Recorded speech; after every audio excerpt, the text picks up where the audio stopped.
या भारतीय जनता पक्षाच्या काळात झालेल्या आहेत, त्या भारतीय जनता पक्षाच्या नेत्या होत्या। त्यामुळे आपण जर बघितलं तर त्यापूर्वी वर्षानुवर्ष या राज्यांमध्ये काँग्रेसचं राज्य होतं, पण एकाही महिलेला त्यांनी कधी मुख्यमंत्री बनवू दिलं नाही।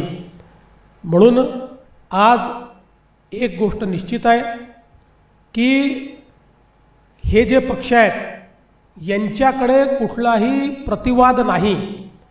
मी तर आज त्यांना ओपन चॅलेंज देतो, ओपन चॅलेंज, की माझ्या स्तरातल्या कुठल्याही त्यांच्या नेत्यांनी माझ्यासोबत महिला विधेयकाच्या संदर्भात ओपन डिबेट करावी।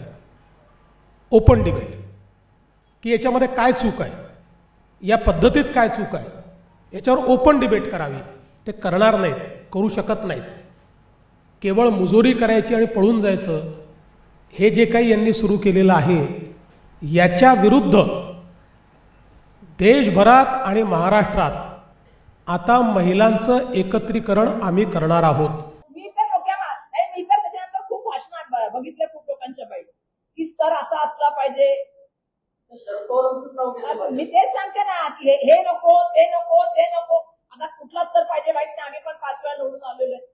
आता मला माहित नाही की कुठला स्तर पाहिजे, पण मला हे बोलायचंय की ज्या वेळेला महिला बोलतात तेव्हा महिलांचं म्हणणं ऐकलं गेलं पाहिजे। महिलांमध्ये मला कळत नाही की स्तर हे कोणी आणलेले, की त्या स्तराबद्दल बोललं पाहिजे, ह्या स्तराबद्दल बोललं पाहिजे, आणि कोणाचे स्तर ठरवणार, हा माझा पहिला प्रश्न आहे।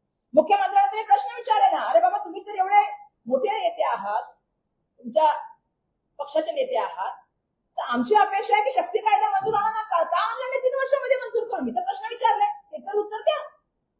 तुम्हाला मी दुसरा प्रश्न पण विचारला की तुम्ही एका महिलांच्या बाबतीमध्ये एवढं बोलताय, तर मुंबई महानगरपालिकेमधल्या महिला नगरसेवकांवर का अन्याय करताय? एकाला तुम्ही 2 कोटी रुपये देताय आणि एकाला तुम्ही 25 लाखचा निधी देताय, म्हणजे हे नाहीये का महिलांबद्दल तुझा भाव? तिसरा मी प्रश्न विचारला की ज्या वेळेला मोठी प्रकरणं ज्या वेळेला होतात महिला संदर्भामधली, महाराष्ट्रामधलं बोलले मी, देशामध्ये तुम्ही खूप बोलेन की निर्भयाचा फंड तुम्ही कुठून आणला, निर्भयाचा फंड तुम्ही रिवाइज करून 500 कोटीवर 278 कोटीवर आणला। प्रत्येक देशामध्ये आज घटना, प्रत्येक दिवशी 85 मुलीवरती बलात्कार होतात, 1000 केसेस होतात महिलांबद्दल। महाराष्ट्राची परिस्थिती काय फार चांगली असं नाही, आपल्याला सुद्धा माहितीये की महाराष्ट्र हा दुसऱ्या नंबरवर आहे महिला अत्याचारामध्ये। मग मला सांगा की मुख्यमंत्र्यांना अशा घटना झाल्यानंतर आज मी खराब प्रकरणाचं जाणीव उल्लेख केला